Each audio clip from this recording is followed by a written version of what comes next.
जय हिंद दोस्तों, आप सभी का स्वागत है आपके अपने सैनिक वेलफेयर यूट्यूब चैनल में। दोस्तों वाह, क्या ज़बरदस्त आदेश सैनिकों के हित में।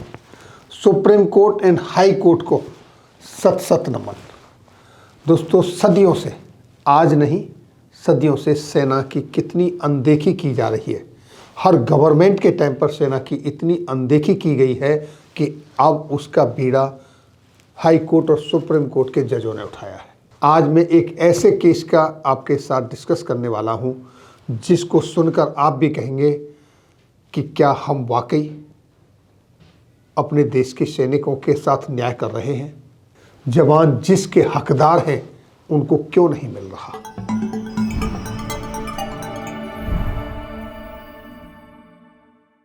आज मैं एक ऐसी खबर लेकर आया हूं जो कि अमर उजाला में प्रकाशित हुई है। चंडीगढ़ हाई कोर्ट ने पूछा, आपदा में देश सेना पर निर्भर तो क्यों की जा रही है दिव्यांग सैनिकों की अनदेखी। जब कोई भी मुसीबत आती है देश के ऊपर, चाहे वो बाढ़ हो, चाहे वो भूकंप हो, चाहे वो ट्रेन एक्सीडेंट हो, या फिर किसी बोरवेल के अंदर किसी बच्चे की जान फंसी हो, या फिर हाल ही में जो आपके सामने घटना आई उत्तराखंड की टनल में फंसे हुए मजदूरों को टनल से बाहर निकालने का मसला हो, सबकी नज़र सेना की तरफ जाती है। जब सारे तंत्र फेल हो जाते हैं तब सेना सबको याद आती है। जज साहब ने क्या कहा, पहले वो देखिए। जज साहब ने कहा, आपदा के समय देश सेना पर निर्भर होता है तो दिव्यांग सैनिकों की अनदेखी क्यों की जा रही है। यानी आपदा के टाइम पर जब पूरा देश सेना की तरफ देखता है तो सैनिकों के साथ अनदेखी क्यों की जा रही है। और क्या कहा उन्होंने, देखिए। दिव्यांग सैनिकों की याचिका पर सुनवाई करते हुए Punjab and Haryana high court ने केंद्र सरकार के सेना के जवानों के प्रति रवैये पर दुख व्यक्त किया है।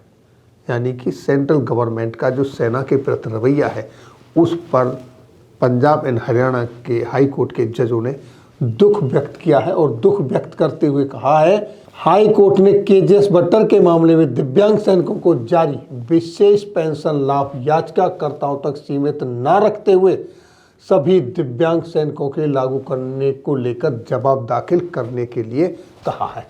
यानी कि जो कोर्ट में आता है सिर्फ उसी तक लाभ नहीं रहना चाहिए, जो कोर्ट में नहीं आते हैं उनको भी लाभ मिलना चाहिए। हाई कोर्ट ने केंद्र सरकार से कहा है, यानी कि अगर एक जवान कोर्ट में आ जाता है आप उसको लाभ दे देते हो, और 50-100 लाखों जवान जो कोर्ट तक जाते ही नहीं है उनको लाभ नहीं मिलता, उनको भी लाभ मिलना चाहिए, ऐसा कहा है।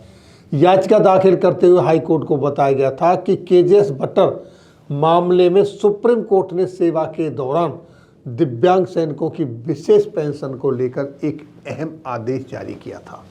उस आदेश के अनुसार 1% दिव्यांगता की स्थिति में भी, यानी कि अगर कोई सैनिक 1% डिसेबल्ड है तो भी उसको 50% डिसेबिलिटी पेंशन मिलनी चाहिए।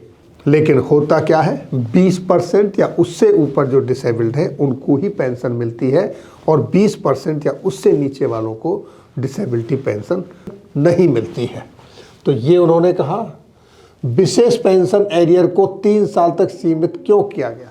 यानी कि जब आपको विशेष पेंशन दी जाती है, कोर्ट केस होता है तो वो पिछले 3 साल का ही उसको एरियर दिया जाता है, ऐसा क्यों। उनको जब से उनको लागू है उससे पहले तक का, उस समय तक का पूरा क्यों नहीं दिया जाता, ये सवाल उन्होंने उठाया। हाई कोर्ट ने, यानी कि Punjab and Haryana high court Chandigarh ने मामले को गंभीर माना और मानते हुए कहा कि देश में जब भी आपदा की स्थिति होती है तो सभी की निगाहें सेना की ओर होती हैं। जब बात सेना के लिए कुछ करने की आती है तो न जाने क्यों उनकी अनदेखी कर दी जाती है। अब ये चीज़ जज साहब कह रहे हैं, क्योंकि उनके पास आए दिन एक के बाद एक इस तरह के केसेस आते हैं और वो उस तरह के केसेस डील कर रहे हैं कि उनको ये महसूस हुआ, उनको ये पीड़ा सब्जी उन्होंने सैनिकों की, तब जाके उन्होंने ये इतनी महत्वपूर्ण टिप्पणी की।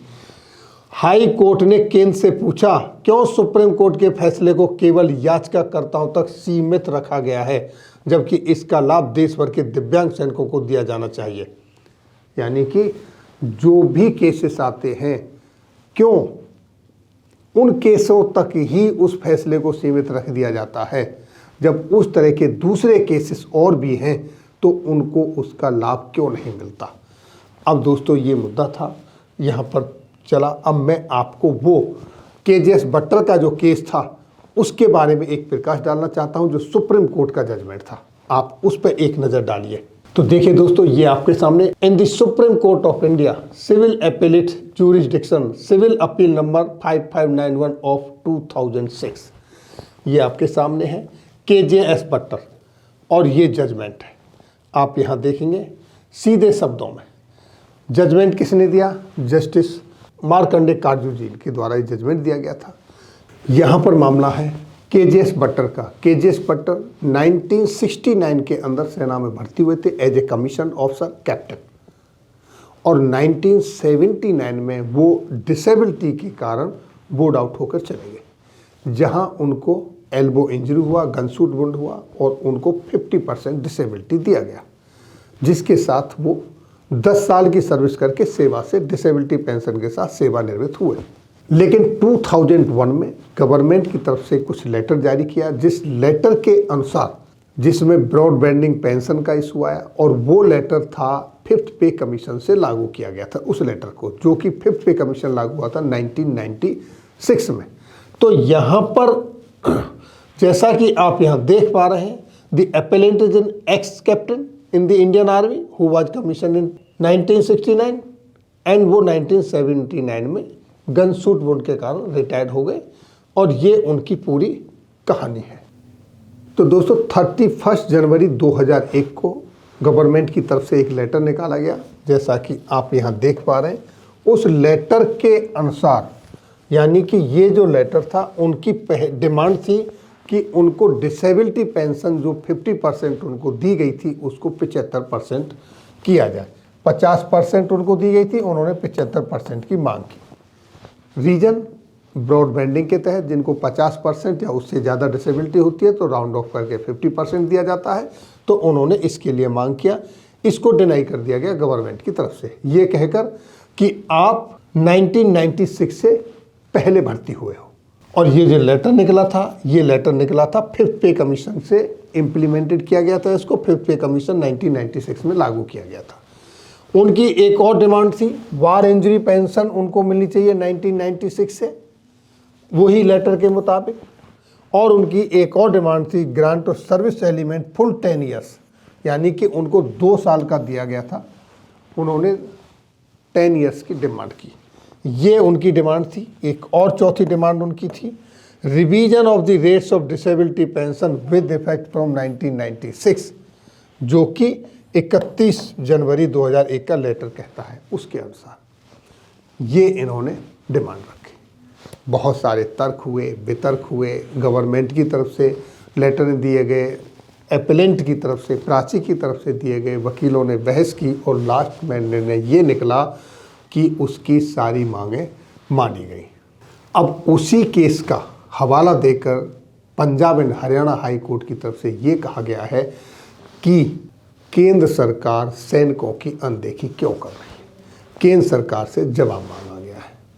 तो दोस्तों, अब जवानों का सहारा सिर्फ और सिर्फ कोर्ट है। जैसा कि आप सभी जानते हो कि काफ़ी लंबे समय से जवान अपने हक की मांग के लिए लड़ रहे हैं, उनकी भी सुनवाई नहीं हो रही है, और बहुत सारे केसेस ऐसे हैं कि जिनको छोटा सा कुछ ना कुछ क्लॉज लगा के उनकी पेंशन, उनका कुछ ना कुछ काट दिया जाता है, उनकी जारी नहीं की जाती, उनको फिर अगेन एंड अगेन चक्कर काटने पड़ते हैं।